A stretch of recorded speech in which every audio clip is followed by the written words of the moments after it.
Okay, good evening, members. So the evacuation announcement.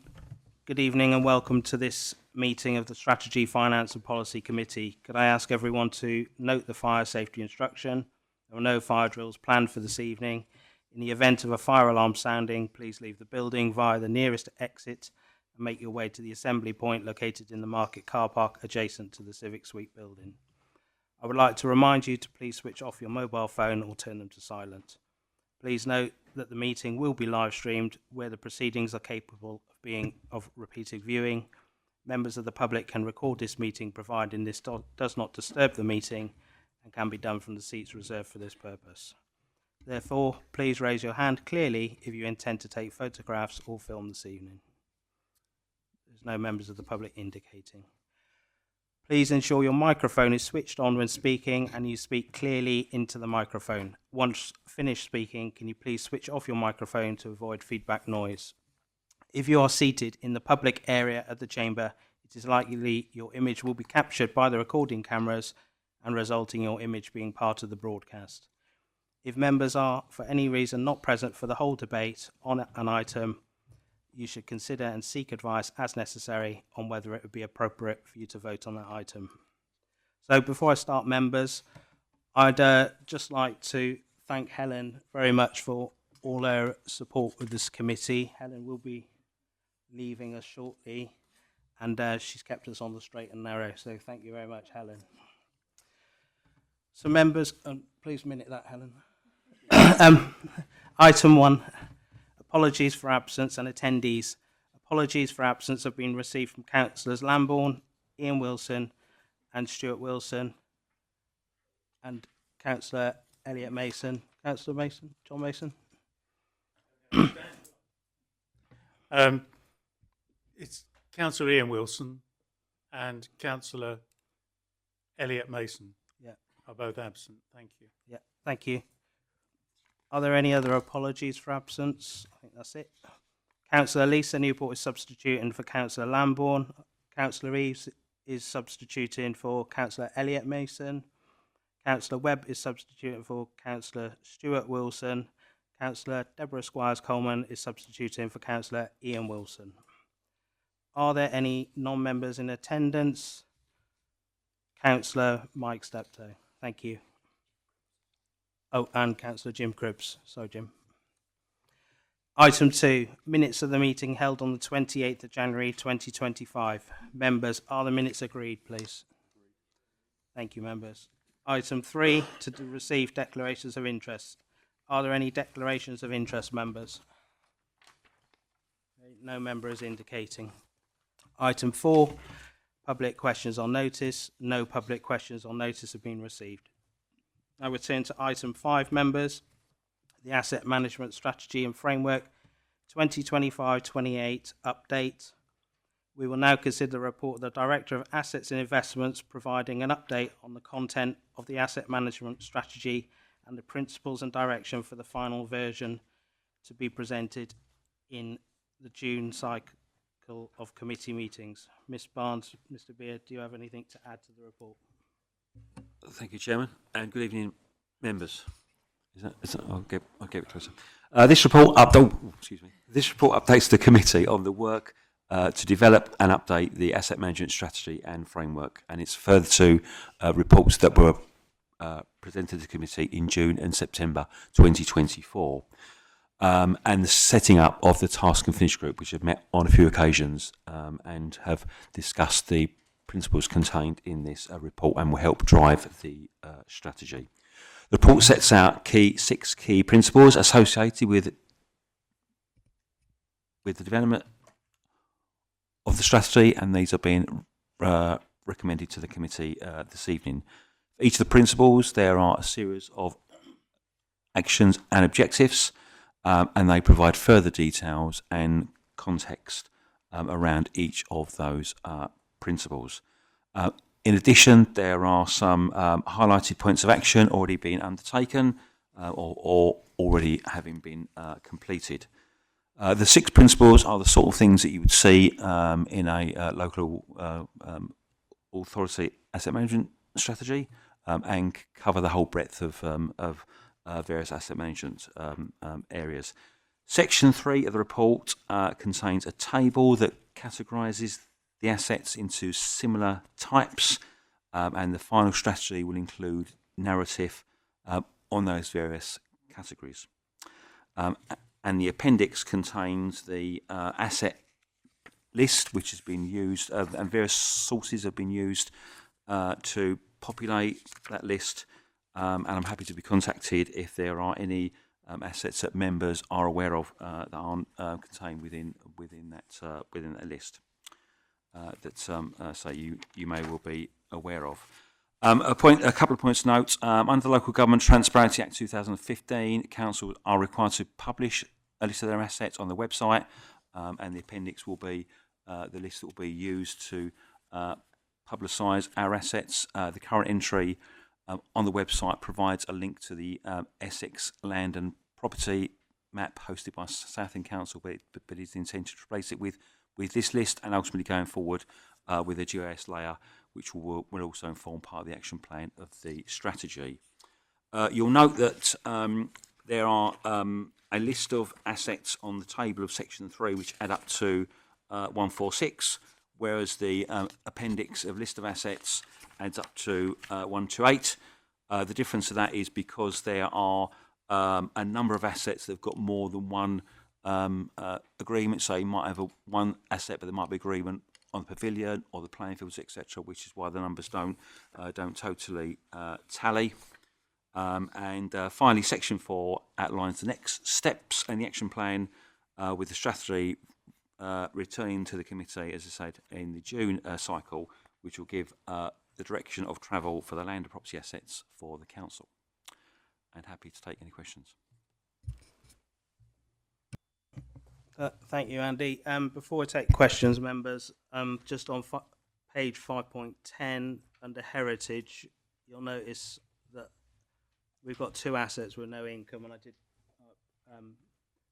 Phoebe, if you could just pick up on that for us, because otherwise members might think that we've got rid of a windmill.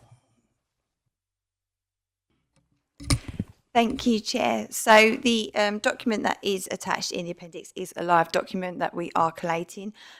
We are working with our finance colleagues because the coding of the financial system doesn't align quite to how we want to in order to manage our assets. So the income for the windmill and the old house sit in the kind of leisure income code. So we are aware that for the windmill, on average, it is taking around an income of £18,000 per annum. And for Old House, it is averaging out at around £13,000 per annum. Thank you. Thank you, Phoebe. So I'll take questions from non-members first. Councillor Steptoe, do you have any questions? No? Okay. Any other questions, members, please? Councillor Belton, thank you. Thank you, and thanks. It's a really helpful report, and I welcome seeing it set out like this. It does make it really easy, and there's a clear direction. Just a couple of really basic questions. Page 5.3, 2.5 is where most of the questions relate to. In regards to regular reporting on the KPIs, what is regular? Is that going to come back to this committee annually, biannually? Is there a plan for how often we'll see how things are progressing? In regards to the point about looking for the best outcomes for the council and the community, obviously them two things can be at complete odds essentially, because the best outcome for the council technically will be income. The best outcome for the community can often be based on usage. So how will we measure that? Will it be on a case-by-case basis? I did read further and it talks about a business case for everyone, but does one get weighted more than the other? Is finance more important than sort of usage, or is there no plan on that? But just to understand, the point about the last bullet point there about the surplus asset register, how will surplus assets be determined? Will that all come through committee, such as happened with South Street, or will some of the smaller assets just be managed in a different way? So that was that. Do you want me just to do, there's only a couple more basic ones. 5.6, and this quite possibly is something I've missed, refers to, this is page 5.6, sorry, refers to the creation of the Economy Board. I'm not 100% sure what that is, so I could possibly have missed that somewhere. And then lastly, this is sort of a more general question. You'll note that I had a motion that we didn't get round to at full council that was kind of related to the asset strategy. Can I sort of get confirmation that that will be picked up in quite a timely matter through the asset working group or task and finish group?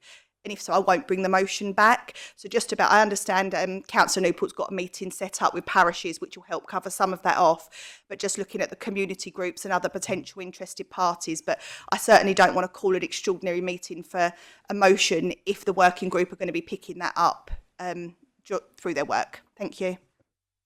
Thank you, Councillor Belton. Who's going to pick those up?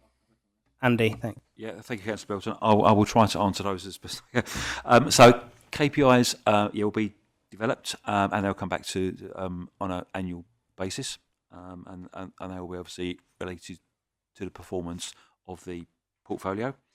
Best outcome for the council and best outcome. Sorry, Andy. Sorry. Could you just speak up a bit? Sorry. That over in the cheap seats, Oh, they're finding sorry. it hard. It's just my voice can get a bit loud. So the best outcome for the council and the best outcome for the community, as you're right, can sometimes conflict or not. And I think it will be on a case-by-case basis because there'll be some where the overriding principles of the council may take precedence, but they'll come on a case-by-case basis.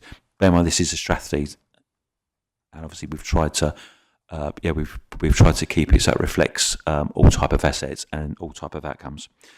Surplus assets, I think, was your third point.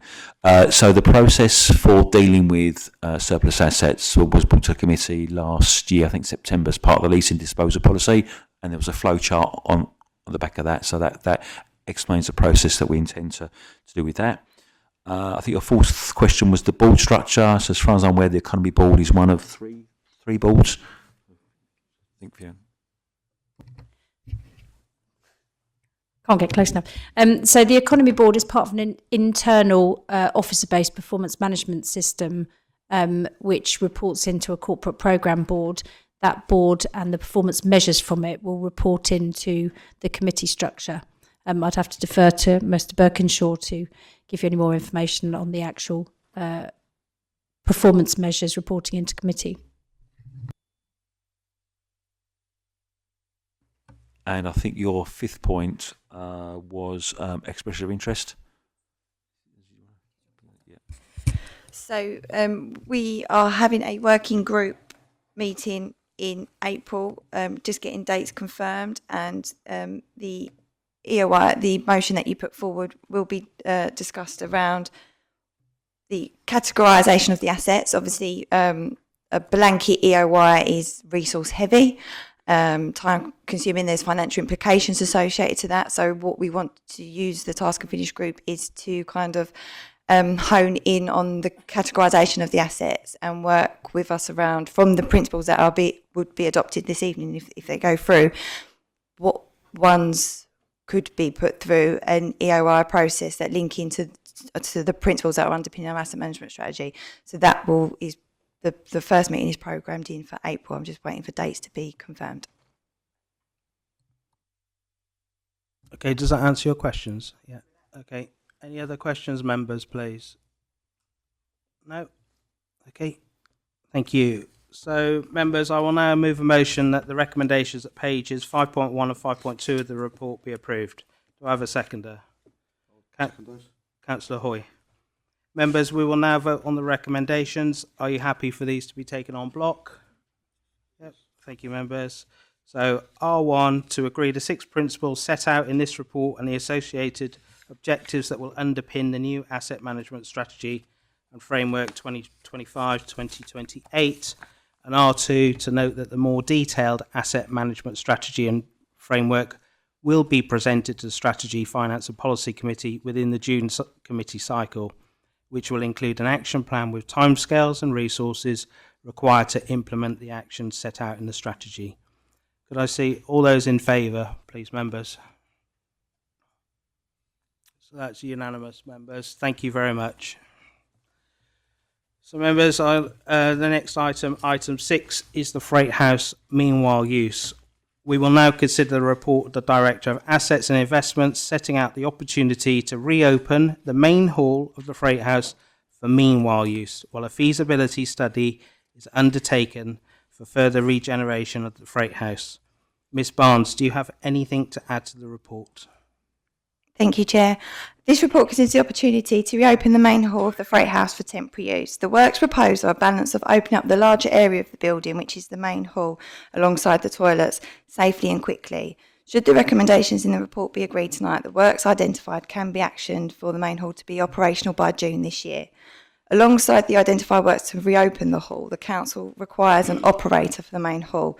There's no allocated resource within the Council to manage this facility, therefore it is recommended that the Council undertakes a formal expression of interest process to identify an operator who can manage the facility and host a programme of cultural events whilst a wider feasibility study is undertaken. The EOI process will be twin-tracked alongside the proposed work so that once these are completed, the operator can open the facility from June. This report focuses on the temporary use of the Freight House. Whilst this is underway, the Council is progressing a wider feasibility study regarding the opportunities for a wider regeneration plan for the Freight House and surrounding area.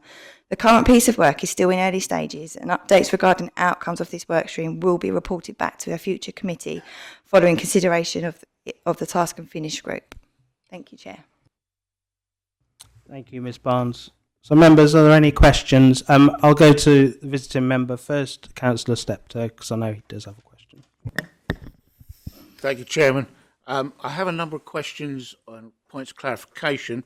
I don't know how you want to do it. Do you want me to do it in a couple of batches, make it a little bit easier for officers? How many questions have you got, Well, Councillor it's a Steptoe? total of 10 points. 10 questions. Okay. Some of them are Barnes, interlinked. what do you want them all at once, or?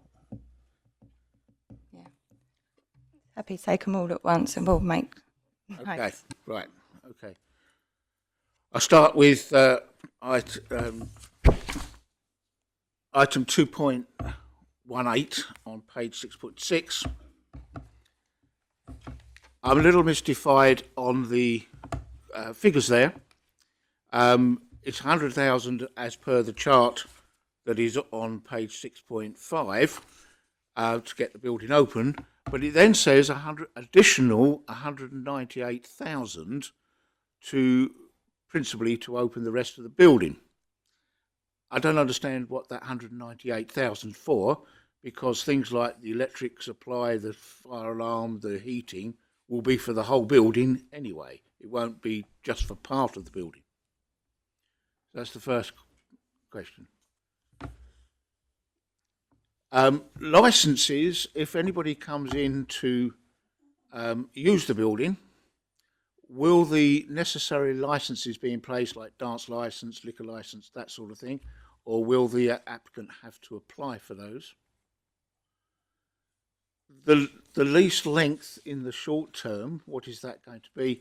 And going forward, what is the likely lease term length going forward? At 2.11, there is a list of the current, basically, overheads.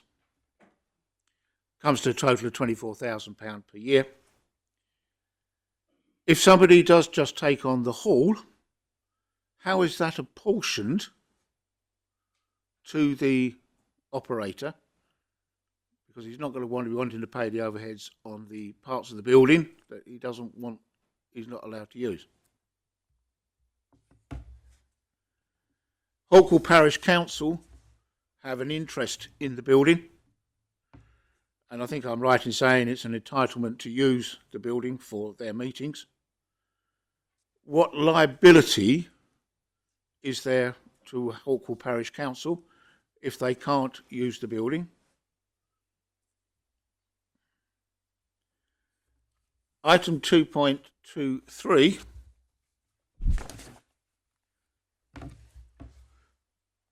is a table of those that have made inquiries about operating it, organisations A to D. How is that scoring matrix? What is that scoring matrix? And then on 2.26, it then refers to looking for somebody to take it on long term. Are those that are going to be doing short term, will they have the opportunity to go long term? And will that be the same scoring matrix, or will there be a completely different scoring matrix?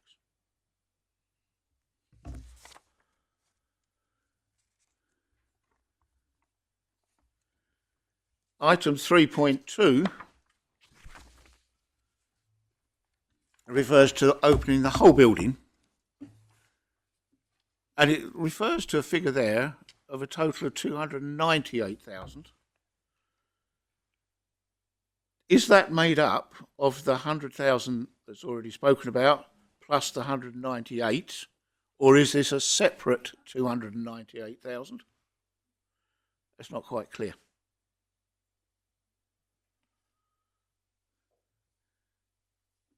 Item 4.1, risk of not securing an operator. And then it goes on to say there are 3 interested parties. Are they the same parties that have already shown an interest, or again, is that a separate issue?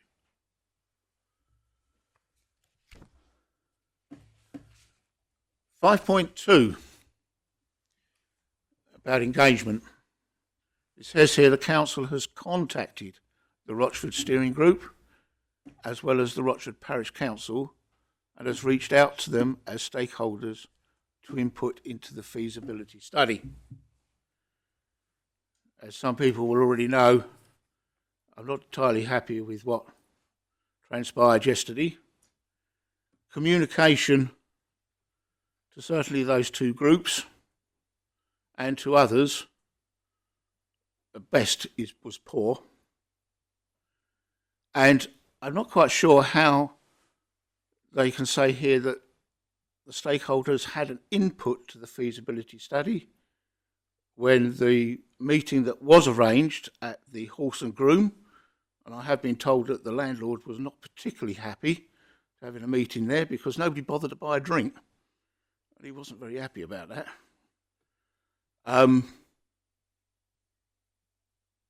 But the groups that were there, how have they fed back the feasibility into it?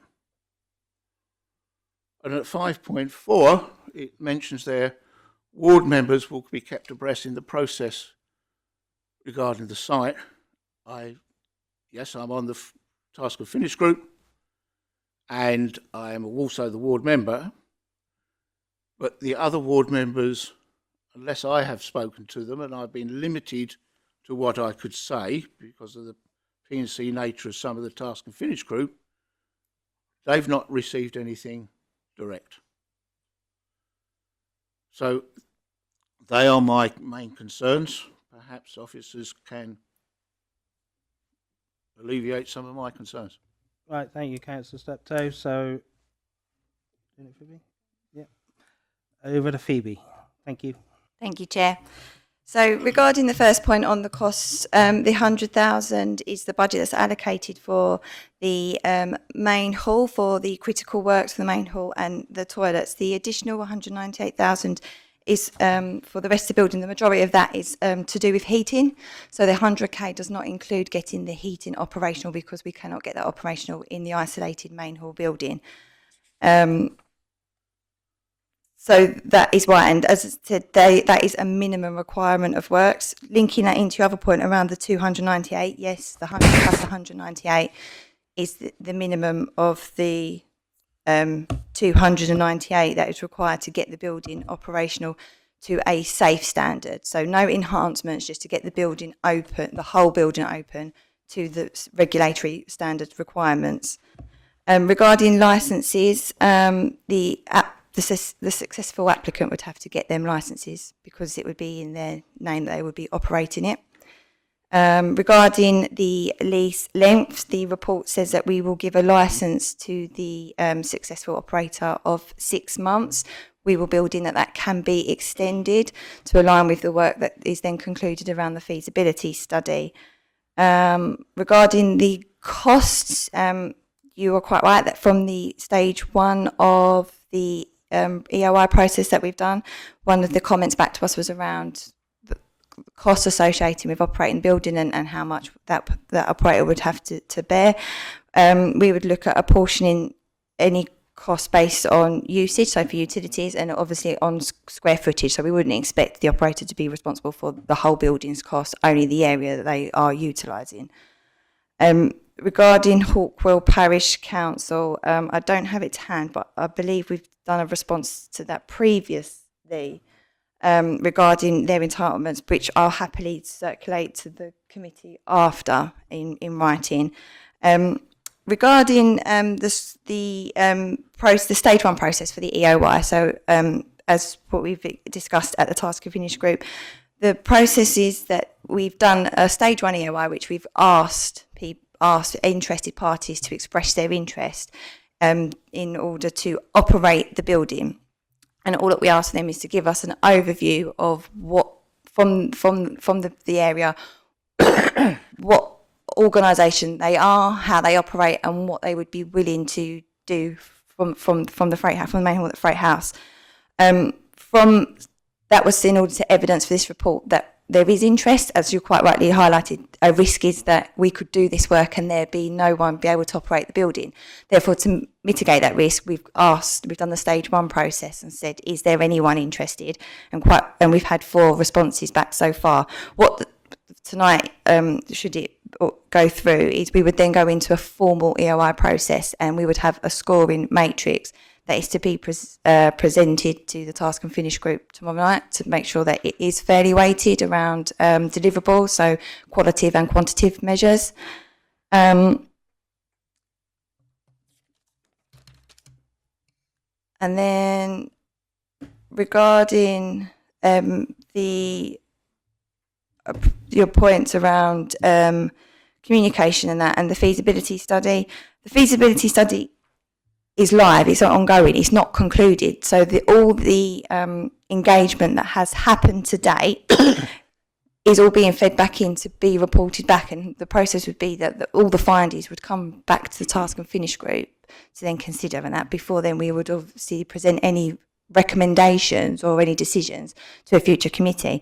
The engagement has just started, it's not finished. Appreciate there's been concerns that have been fed up to us, which we are dealing with, but it's the feasibility study is live. And regarding ward members, again, following a decision of this evening, we would then update ward members that the decision's been made, and this is the time frame of what we're delivering around freight.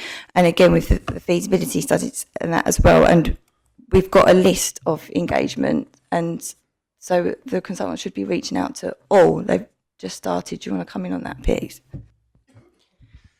Yes, so this relates to the feasibility study, not specifically to tonight's report, but a list of all those parties engaged with and to be engaged with will be presented to the Task and Finish group this week. I would just stress this isn't, the feasibility work isn't subject to a formal public consultation. It is a stakeholder engagement exercise. So it's an ongoing process. It's not a one-off. That will come, I'm sure, that will come as we develop the feasibility options. There will be the time when we'll host, I'm sure, a full formal public consultation, but that isn't what is going on at the moment. It is an ongoing stakeholder engagement. Thank you. Right, Councillor Steptoe, you haven't got another 10 questions. No. Just a couple of points that I'm not quite Okay. clear on what the officer fine. has said. With regards to the heating, on page 6.5, if you look at the chart there, about halfway down, it says replace water tank and heating system. So is that, I'm not sure how they're going to quite replace the heating system for just a third of the building. So I don't quite understand that. And the other point I wanted to make was with regards to the communication. Can I take it that the communication for those stakeholders going forward, that they will have far better notice of the meetings rather than from 6:30 in the morning to the afternoon? So they've got the opportunity of getting around their work schedules, etc., to actually be able to attend. So can I make sure that that communication is improved considerably? Okay, yeah, thank you, Councillor Steptoe, and I'm sure the officers will note that point about the communication, and we'll certainly step that up to make sure that it is better. If Phoebe, can you just answer on the heating? Yep. Thanks. So the item replace water tank and heating system is to do with the hot water. So hot water in the taps, I think, rather than the actual whole building's heating system. The whole building's heating system would need replacing in order to heat that building. So this is to do, the water tank is around the water for running water in the building, toilets and the sink. Misleading at best. Thank you. Okay, so that's clarification for you, Councillor Steptoe. Councillor Webb, please. Thank you, Chairman. I am pleased to support both recommendations in this report, and in particular the 100,000 to carry out the works required to reopen the Great Eastern Room. The Freight House is a key cultural building in Rochford and part of both its history and its future. I look forward to seeing it open again.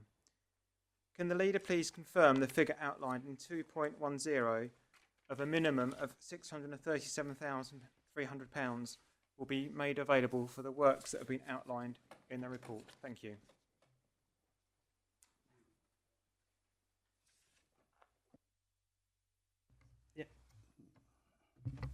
Thank you, Councillor Webb.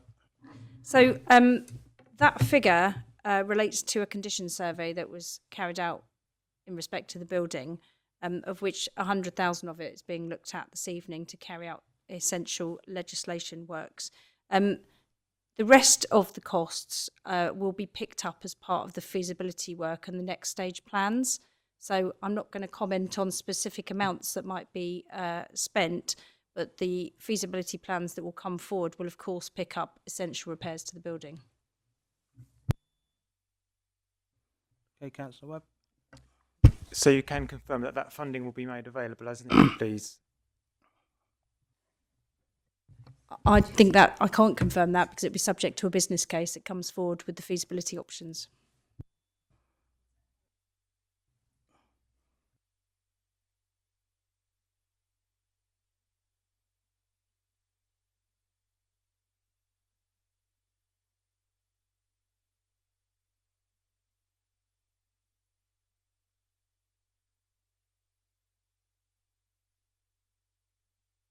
So, Councillor Webb, just on that point, there is the budget there for those works going forward.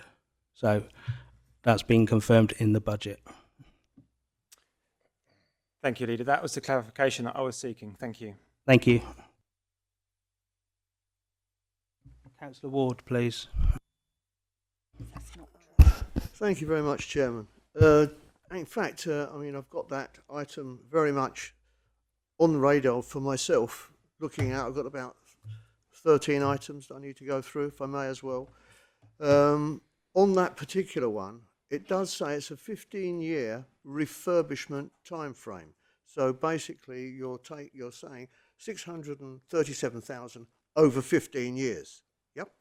So, is this feasible in light of LGR and devolution? And how committed will a successor administration be to this financial commitment? That's really the first question as far as that's concerned. I don't know if it's worthwhile dealing with that one first. I'm an officer, so I can answer as an officer. I can't give you a political steer, I'm afraid, and I can't really comment on LGR. I can comment on the essential works or the planned works in the condition survey. That's how condition surveys work, as I'm sure you're aware, that they look at a period of time and investment required. As I said, some of those will be works that might be brought forward early as part of a regeneration of the whole building. So if when a future business case is brought back, it's decided to progress that, that will have to be at that time, irrespective of where LGR is. It will be brought back as a business case. So I can't really answer what you're asking, I'm afraid. I might have to defer that to our leader. Fine. Can you just repeat that, please, Councillor Ward?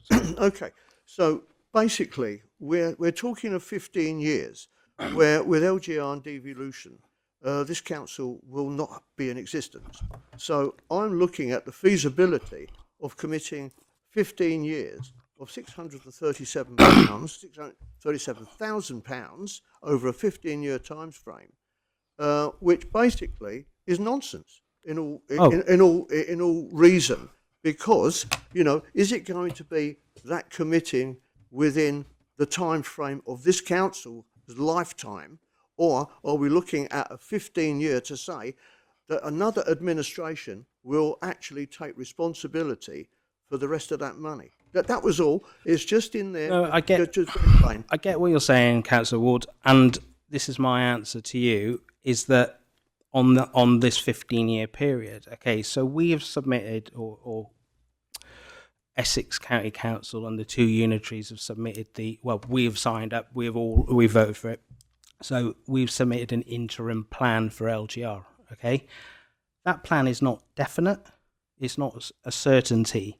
Everyone's made an assumption that LGR will go ahead, but we haven't seen that business case yet. So I think, unless you know something I don't think anyone in this room can say with certainty that this council won't be here, because it has to pass those tests. And government will decide on what happens to this council, not you or I. They will make that decision. So to sit here and crystal ball gaze and say we won't be here, I can't agree with you, because we don't know if we will be here or won't be here. We don't even know what the government's answer will be to the business case in September. We could sit here all day pontificating about it, you know, and thinking, well, what if this, what if that? We have to deal with the here and now. And this report is based on the here and now. So the here and now is this council is still in existence and may well be in existence in 15 years. If you're asking, are we going to accelerate this right now? Well, I can't say that we're going to accelerate this right now, because I don't have those skills to say that's actually possible. The report isn't produced to say that we can do that. This is what we've got in front of us, and this is what we're making a decision on. So is that okay? No, if I may come back then, just for clarification, we are talking, we're saying, could we be saying up to a 15-year period? I don't know. You've stated that we have that £637,300 allocated to this. I just need clarification. No, I didn't say it was allocated. I said it's available. I It's said it's in the available. budget. It's There is a available. budget. We've It's got that okay. amount in our assets and investments budget. I'm just looking. No, you're trying to put words in my mouth saying it No, was all- allocated, and I didn't say that. All I'm saying is basically we have that money, because I'm sure that Councillor Webb was asking that similar question. And Councillor Webb, who was at the budget meeting, he knows as well as I do that that budget is available because it's in the budget. Okay, that's good. Fine. The query was about the commitment. Yeah, If if you I want to may move ca- on to your next question. Yeah, if Councillor. I may carry on. Going on to the EOI of the four people who have put in, 3 of the 4 tenders seem to have a greater focus on community and social inclusion, which will require more financial dependent grant-based structure, I believe anyway, within a charity environment. Which may require, this is an observation, which may require more dependence on council resources. I'd be interested to know, what is the balance sought between a social and a commercial tender? I think this came back to the scoring, which was mentioned earlier.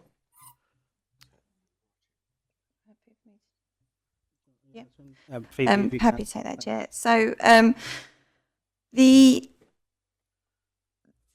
offer that is available at the moment for the temporary use is a short-term licence. So therefore, the council is not expecting to get a commercial return from the operator being in the building on a temporary basis. What we're looking to do is recover the costs, which are some of the costs associated with Table 1 in 2.11.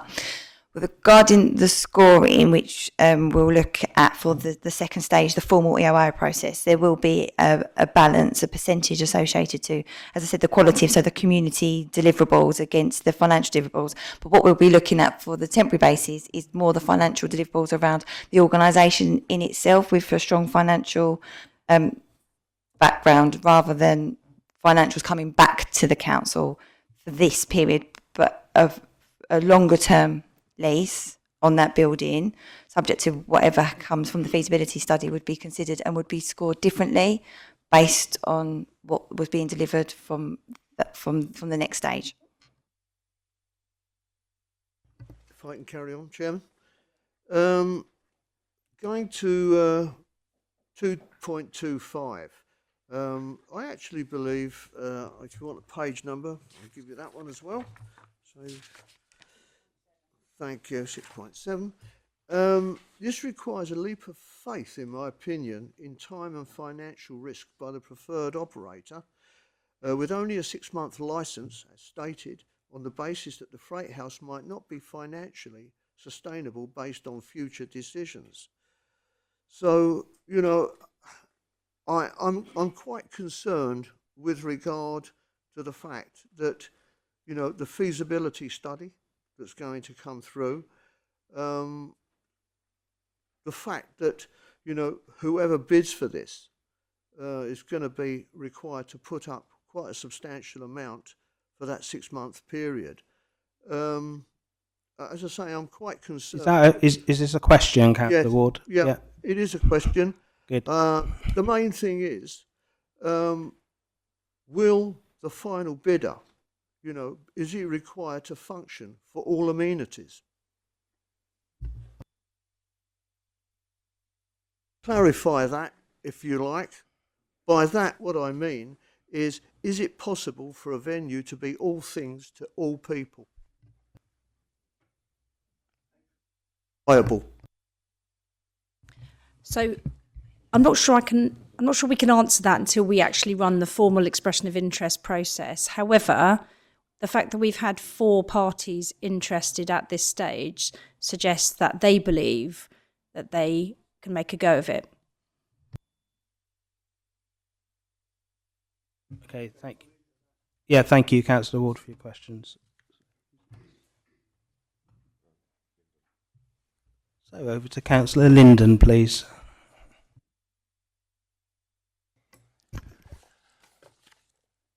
Thank you. Going back to 6.4, 2.1, which has had some scrutiny put upon it. Can you just explain the wider regeneration scheme again to me, please, and how that fits in?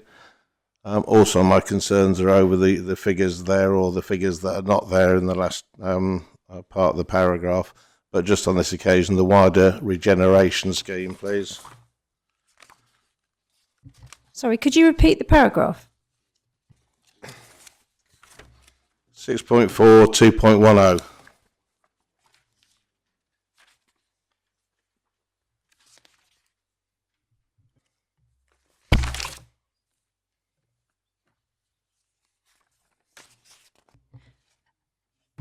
I'm happy to respond to that, Chair.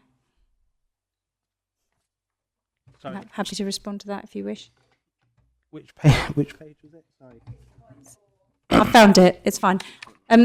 The scope of the regeneration proposals was it's been presented to the Task and Finish group, and essentially it covers the freight house and surrounding area, which includes the reservoir and the parkland area. Thank you, that's what I thought. I do have 2 further. 6.8, 4.3. I believe you just answered this, but if you could just clarify. The council is not proposing to charge a rent for the short-term period and just reclaim operating costs so that any profit can be reinvested and rescheduling more events for Rochford. Could you just explain that to me, please? Yep. So the 6 months licence proposal wouldn't have a commercial rent attached to it.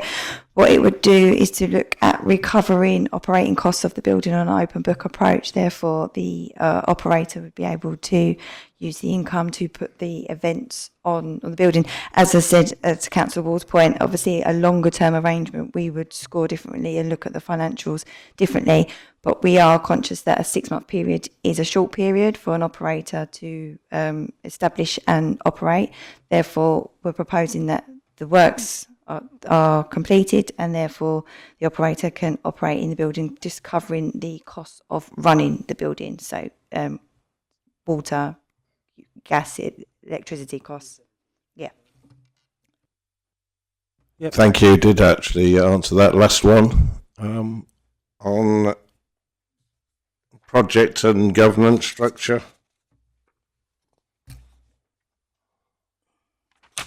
What page are you on, Councillor I Lind? don't know. There is no page number on here. Appendix 2. Appendix 2. Thank you.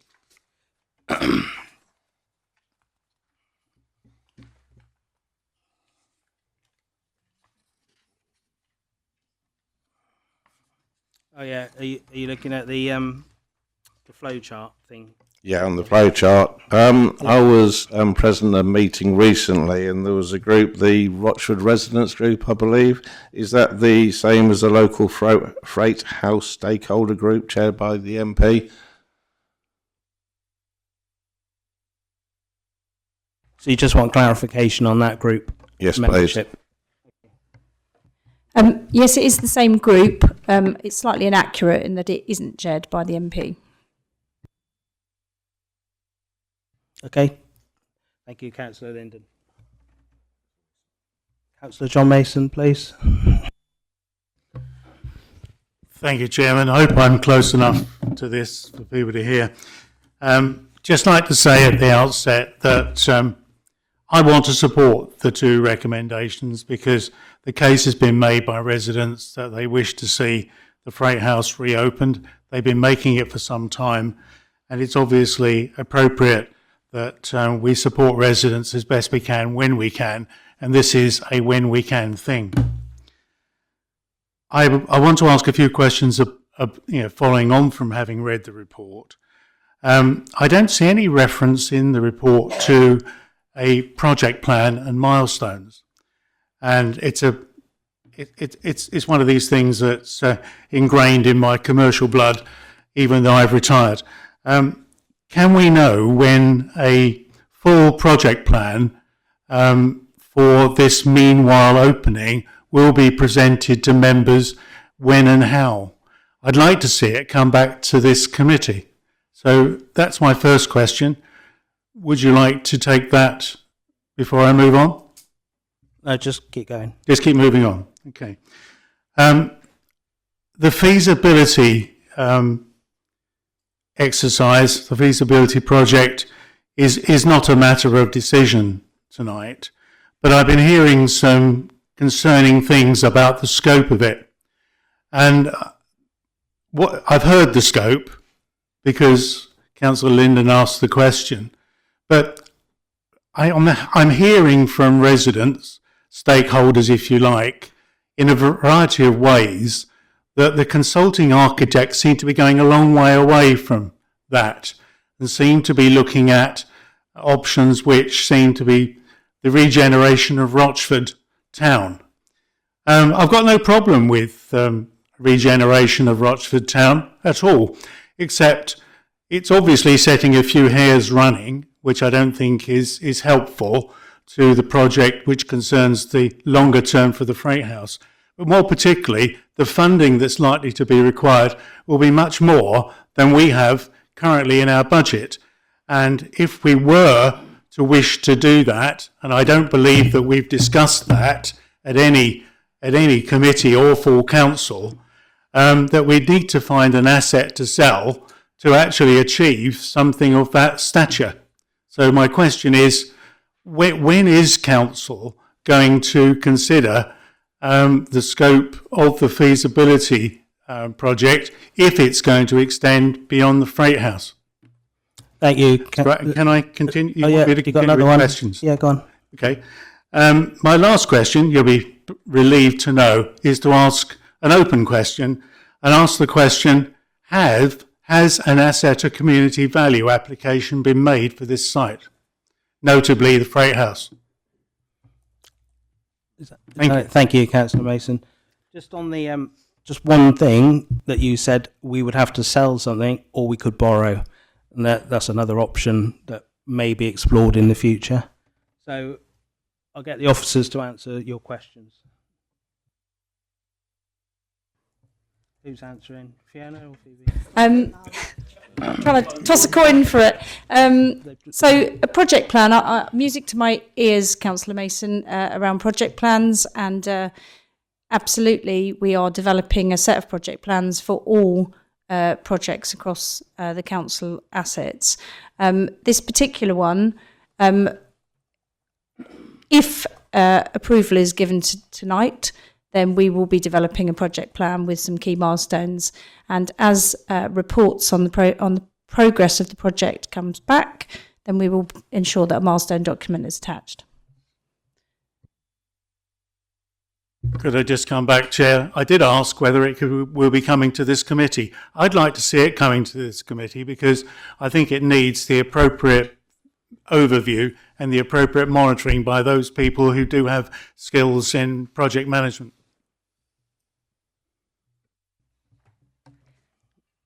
Who's answering? I Phoebe? can answer that. Yes, we would bring updates. We would bring updates to this committee regarding the project plan, the milestone documents for the Freight House.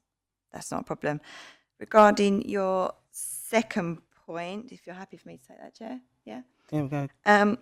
Regarding the scope of the feasibility works. So the area that we are doing feasibility on is the area that obviously the Rochford owns and controls. Obviously, we don't own Rochford Town Centre Square, but what the architects and what the feasibility is doing is looking strategically at how the area of the Freight House can link in to Rochford Town and to the square. Not necessarily to redevelop the whole town, that we would love to do that, but we don't own it. There's a lot of restrictions in that. But the purpose of what the architect is doing is strategically looking at, not in isolation to just the one area, it's to the whole regeneration of the whole town, and how regenerating one area of Rochford can help support regeneration in other areas, and how we can link in with the history and the heritage of the town as everything else. So I just want to set that clear, is the feasibility is focusing on what the council owns, but is looking at the strategic oversight of the other opportunities of what regeneration can bring to a town. And then Come back on that, Chair, please. It's only that community values. The question completed around the fact that I don't believe council has actually considered this widening of the feasibility study scope. And I really do think if we're going to allow someone to go off and talk to stakeholders and indeed anyone about how we see the larger part of Rochford Town being regenerated, I think full council needs to have a proper debate upon it, or at least a decision made, because we haven't seen one.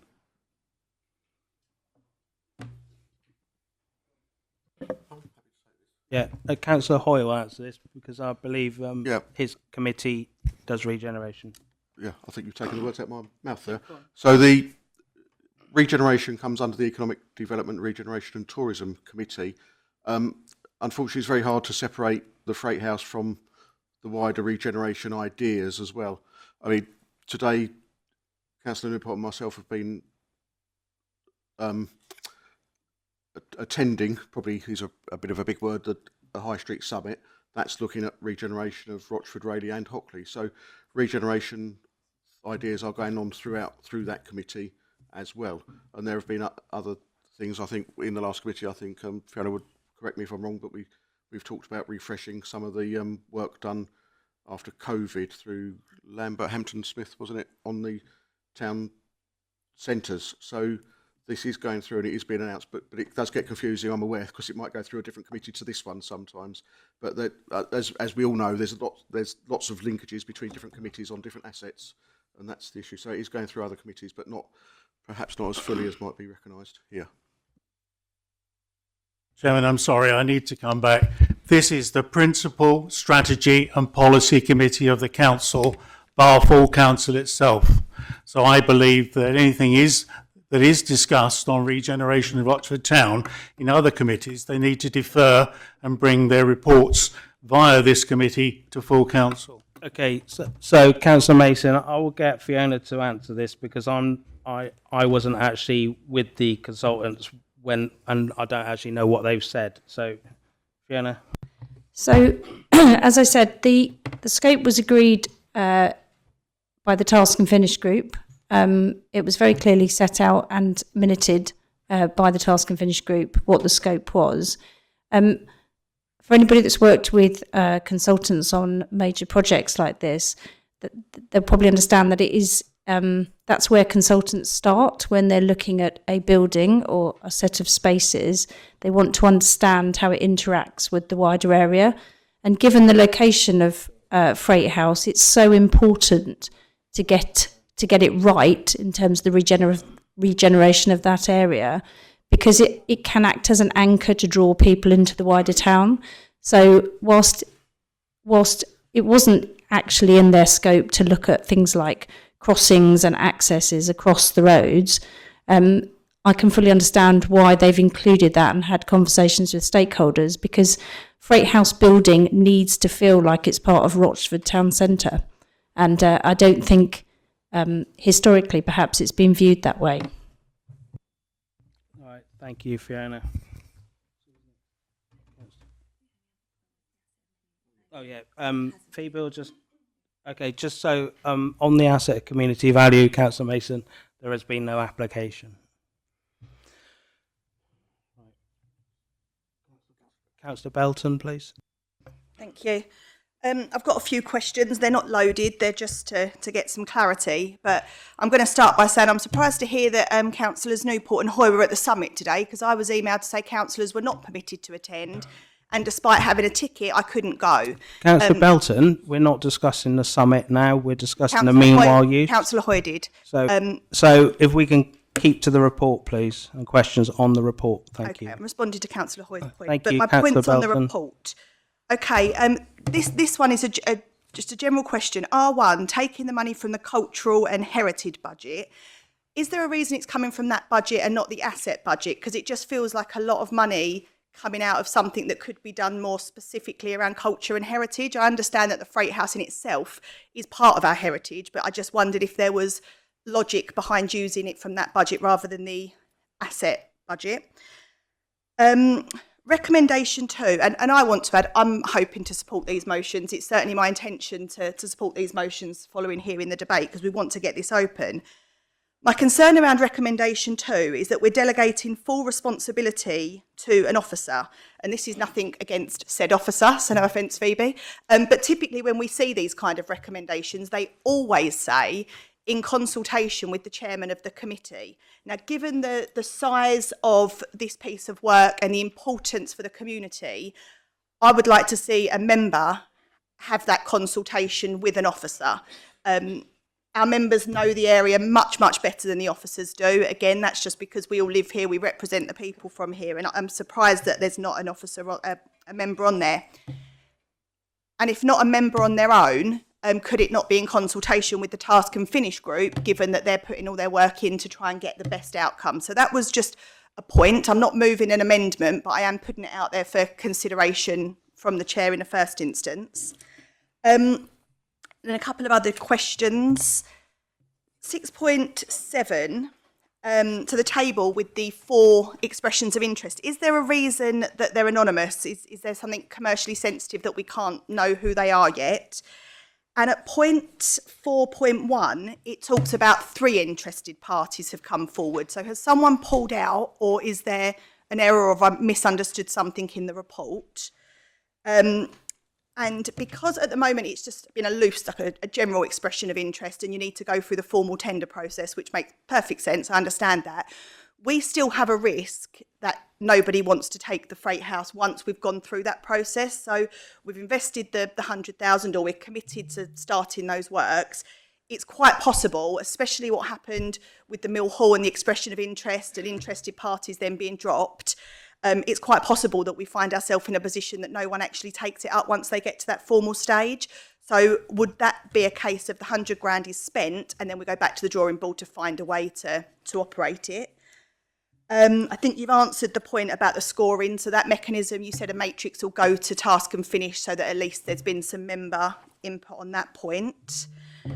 This has been sort of loosely raised, I believe, but ward members don't feel engaged yet. And I just wonder, at what point do they get engaged? Is it once the meanwhile use is already, someone's in there and it's operating? Because they will arguably have the closest links to the residents in those areas, recognising the freight house should be used wider than just one particular ward. You'd like to see it coming further afield than that. And I've got some points on the budget, the 500 grand and the 15 years, but I think I'll leave it because it's the waters feel like they've got very muddied already. But if I stick to those points, thank you. Thank you, Councillor Belton. So, Phoebe, Fiona? Fiona's going to start.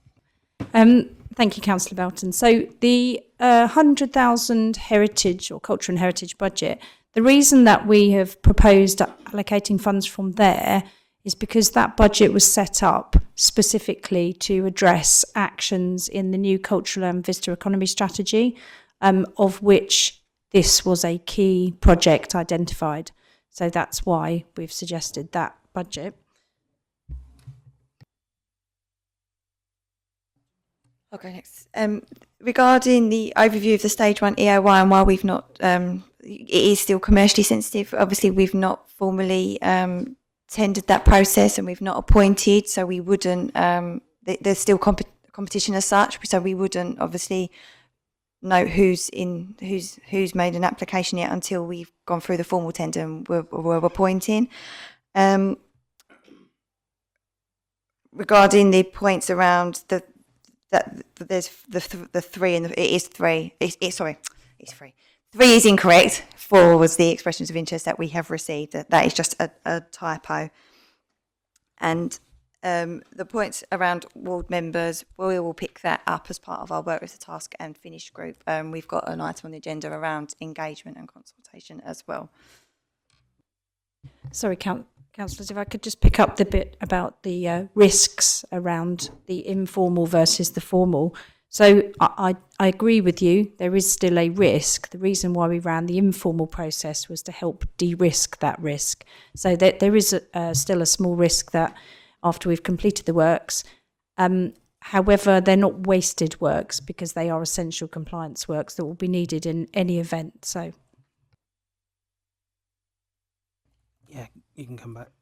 Thank you for that. So just one point. So worst case scenario, we don't have an operator. We've invested the money, the building, it's June, we're ready to go. Would the council allow a business case to come forward for the council to operate it using some of the surplus budget from elsewhere so that it's actually operational? Because whilst it's not wasted money, the work is done and that's useful, that doesn't help the residents one iota. And I just wonder, would we consider doing something else or looking at an alternative just so that that space could be used in the short term while you looked for something else? Phoebe? Yes, so if there is no operator interested, we will have to look at an alternative business case, and one of them options would be what resource does the council need and at what cost, and where would that be funded from, and how quickly could we deliver that to open the building, and what range of events we could put on. We don't have the resources in-house, so we'd have to bring that back, obviously present that back through the channels such as the Task Commission Group and then back to this committee around that. And then just the answer on R2. So on R2, I was just liaising with Mr. Birkinshaw, and the committee could say that they wanted it in consultation with the chair. I'd be happy to do that if members want me to do that. That's not a problem. I think it gives accountability as well. So, yeah. Oh, sorry. Okay. Would you consider it going to the task and finish so that it's then cross-party that had involvement, or is that too complicated? I'll be reluctant because I think it'd be hard to get a decision made with task and finish. Well, I don't need to move it as an amendment, though, to add you as the in consultation. You're happy to do that from the chair? So if members are happy, when it comes to the recommendations, I'll propose it in consultation with the chair. If members are happy with that, Generally happy? When we get to the recommendation, I'll read it out. R2 of the recommendations, which would, where the delegated authority is granted to the Director of Assets and Investments to award the licence agreement to the interim operator once the identified works are completed in consultation with the chair of this committee. Yeah. Yeah, sorry, not of the council. Okay, right. Thanks. Next is Councillor Reeves, please. Thank you. Thank you, Chair. As a member of the Task and Finish, I have shared a number of Councillor Steptoe's concerns. I've heard a lot of the discussion around what's actually been brought up tonight. One of the things that I think would help us with this R2 issue, we have asked for the scoring matrix, and I'd like clarification that we have the scoring matrix before the decision is made, not because we don't trust the officers, as has been suggested before, but because we would like to know the thinking behind the decisions that are being made. So I'd like assurance that we're going to see the scoring matrix before the decisions are made. That would help, I think, in clarifying R2. There are a couple of things that might be a bit nitpicking, but we've been supplied with some figures for the meanwhile use on Task and Finish, and they've been fairly specific, 94,400 and something change, whatever. Obviously, we're now gone up to 100,000. Yeah, not a big difference, but it is, it's still a reasonable amount of money. And I'm wondering if this is, because it doesn't actually compute to the contingencies and the profit that is actually listed in the report. So I'm wondering if the costs that are listed are actually genuine quotes that have had or finger in the air, allowing for some a little bit of tolerance, let's say, for what might come up. So there's that. And I think, So, hang on, Councillor Reeves, sorry. Can you just look at 2.15? Because it does say approximately 100,000 critical works. Sorry, I just want to make sure. yeah, I've seen saw that, but I've also seen figures that have been given to us before, which are approximately, and it's just going up and up every time. So I just wanted to clarify that this is just effectively what we're looking at here is budget figures. There is going to be a ceiling here, isn't there? Because 100,000. Yeah, but what I'm saying is where you've got 5% overhead and 10% contingencies, that still doesn't match up to 94,000, however much it was. It's just a small point, but okay. So there's that. One of the things that I think that potential operators on the meanwhile use might benefit from, we talked about the rolling 6 months contract being a rent-free period. Now, but the thing is, we haven't actually clarified if the rent-free period ends at that first 6 months. It'd be a rolling contract, yes, fair enough. But if it rolls on another 6 months, does that then mean that the rent actually gets reviewed, or does it stay as rent-free?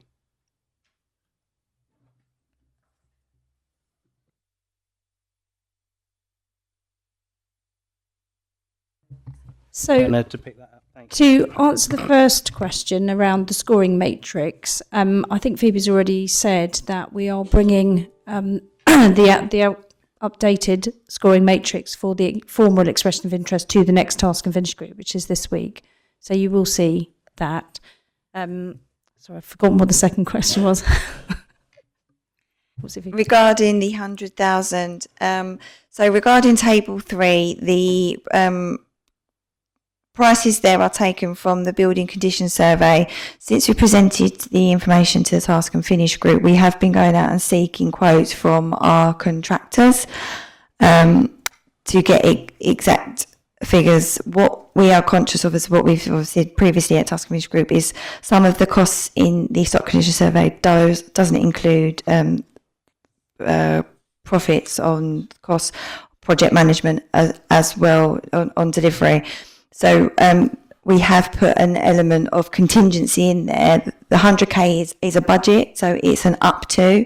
If we don't spend that, then that would get reported through this committee, through the financial budget update reports, and then therefore there's a balance on that budget to be used on other items from the cultural visitor tourism strategy actions.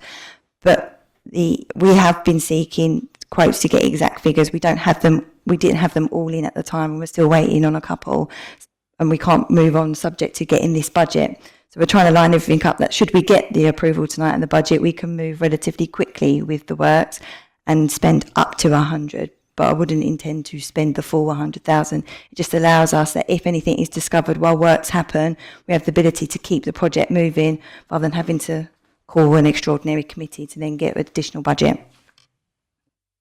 And I'll pick up the last point, if that's okay, Chair, which was around the rent review.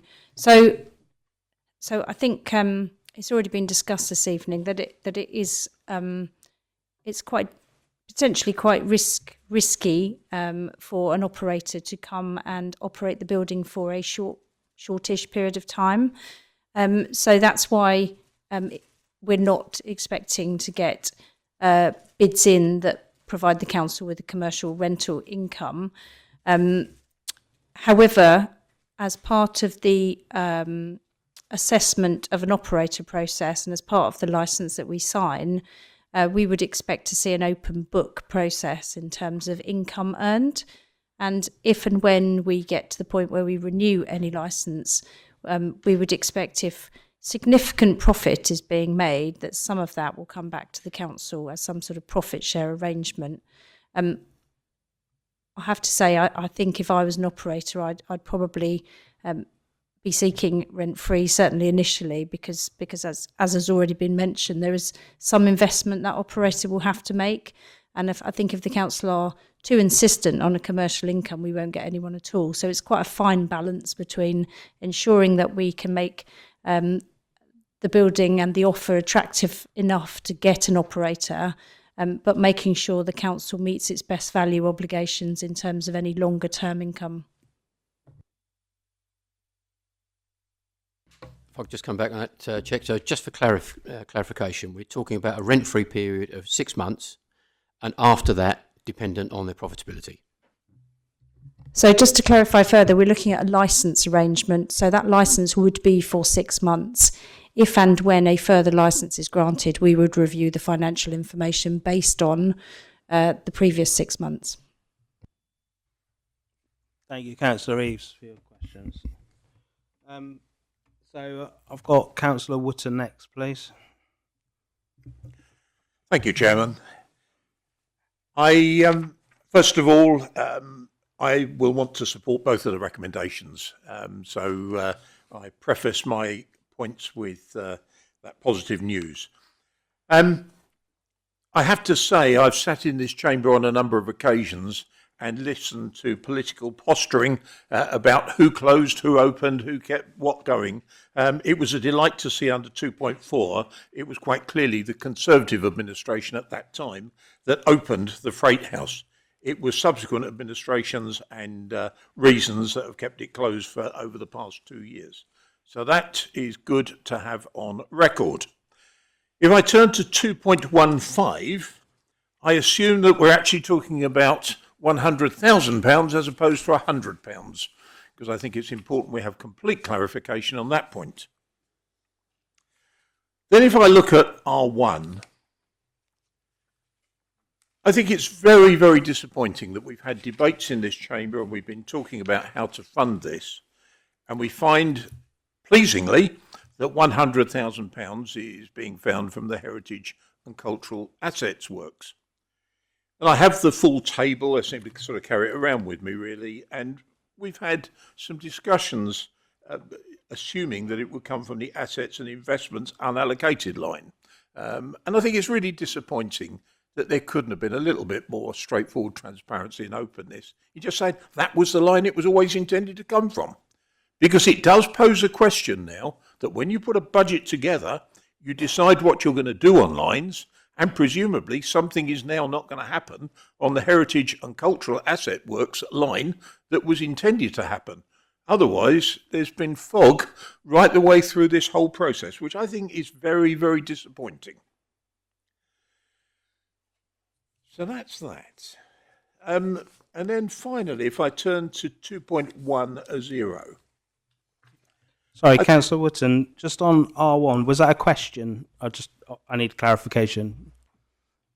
I mean, you've made a statement. Question because what's not now happening under that budget line. Right, you want to know what's not happening. Okay, I was just trying to get clarity. No, that's Thanks. fine, Chairman. Yeah. Thank you very much.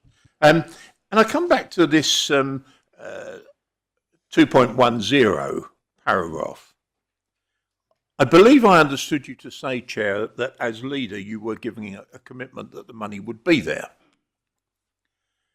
And yet we've heard some dancing around with language tonight about what regeneration means. I think that there was actually regeneration discussed in a public meeting yesterday. So why is it that this information isn't coming through this chamber, through the task? There doesn't seem to be openness and transparency.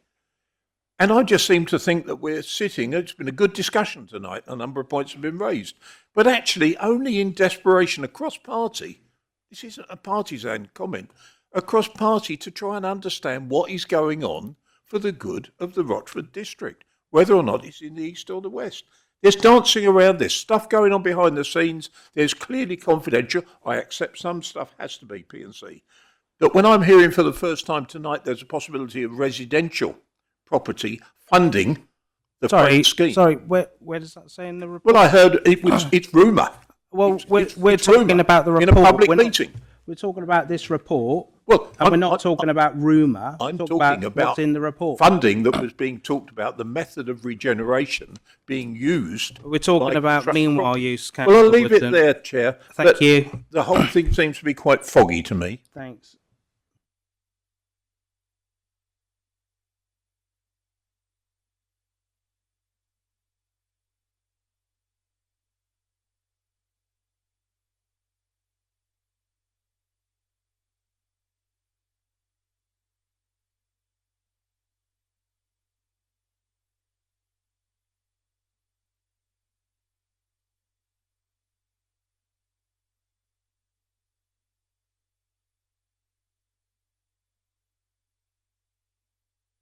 Okay, Phoebe, if you, Fiona, sorry, if you can answer the question for Councillor Wootton. So I think the question was what's not going to take place for the cultural and heritage from the cultural and heritage budget. Well, fortunately, we have been given a further allocation of UK Shared Prosperity funding.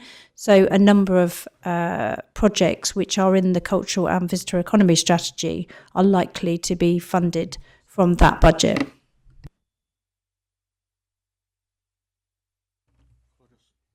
Yep, Councillor Hoy.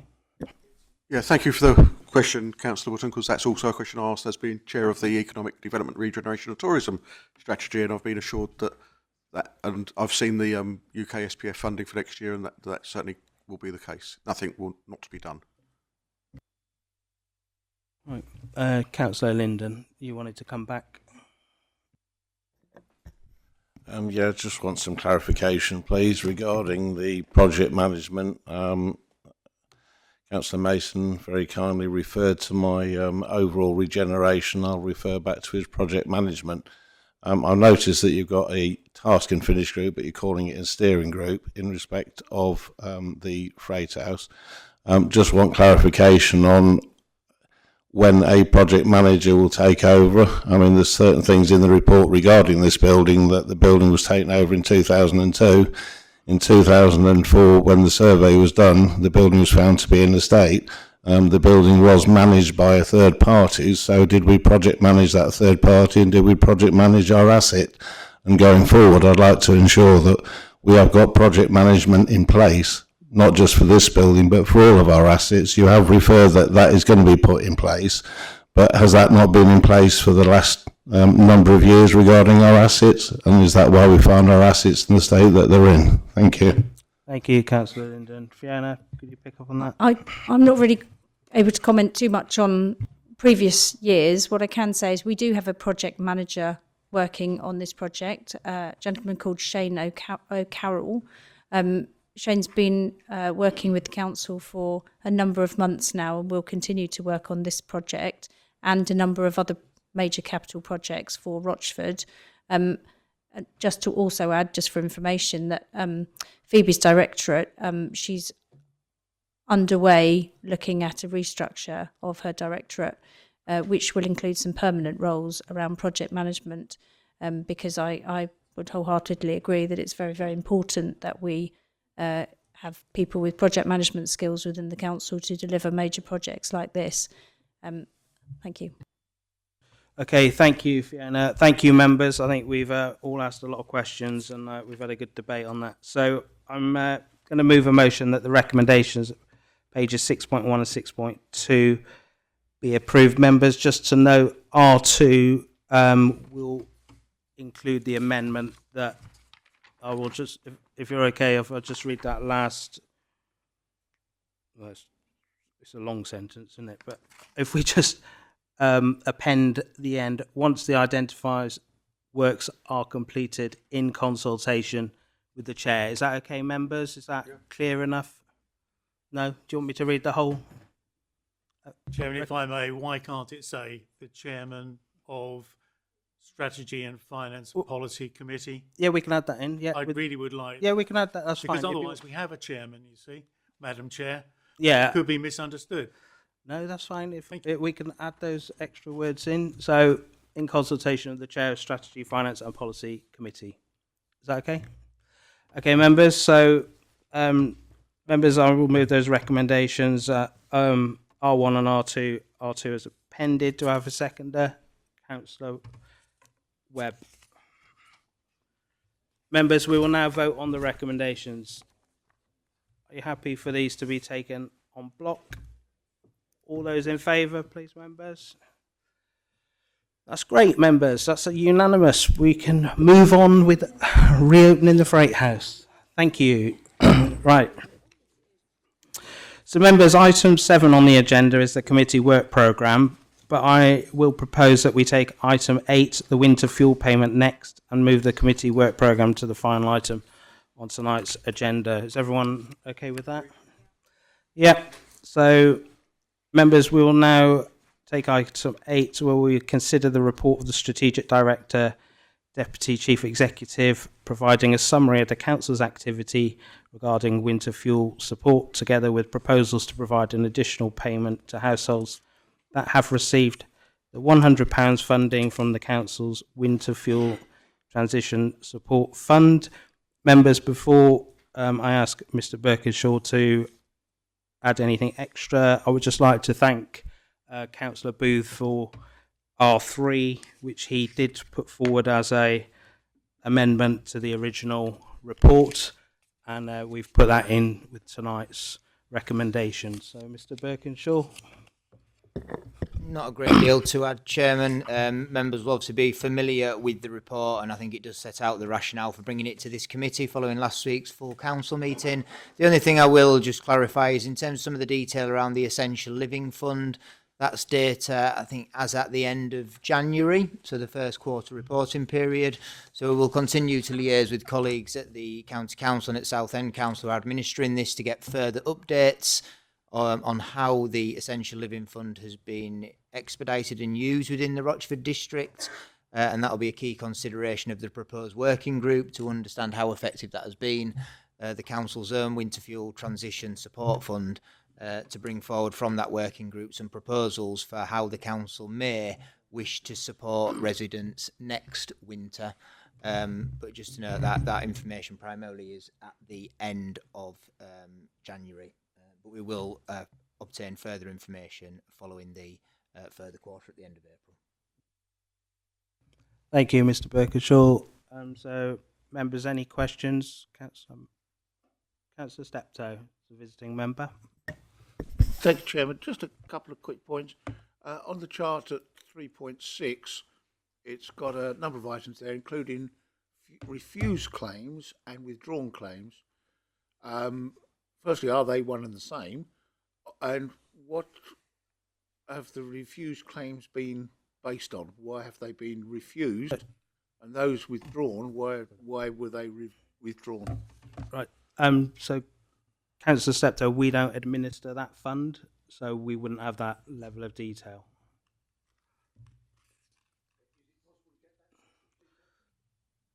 Well, we could ask the Essex County Council for the detail, as it's their fund, but you could do that through member inquiries.